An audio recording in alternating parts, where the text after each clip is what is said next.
One of those challenges that I see senior leaders often have is, senior leaders by definition usually are surrounded by other successful people, the other people in their boardroom or the partners in their law firm or whatever.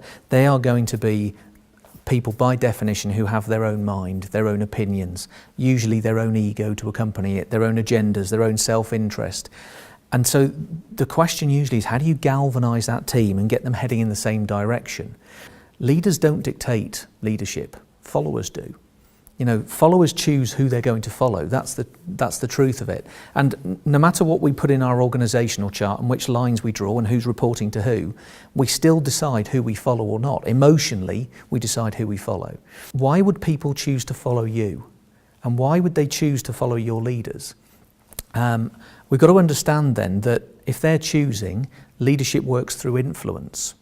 So what kind of influence are we having? What kind of decisions are these people going to make, and why are they going to choose to move in that direction? Just because we've said so? No, probably not. Probably because they believe it's the right direction. So what's going to get them to believe it's the right direction? If you kind of cut to the chase with how you actually herd cats, feline cats, it's actually not difficult. If we had cats just wandering up the walls here and we wanted to get them into the same place, it would be quite easy.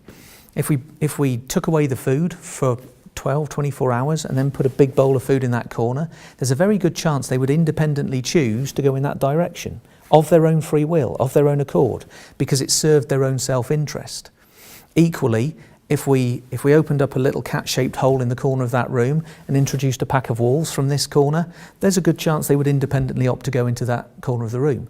And so actually, when we think about it, there are a number of things that enable people or galvanise people to want to go in the same direction. And not because we said so, but because it's in their own best interests. When we understand that, we really understand how to herd cats.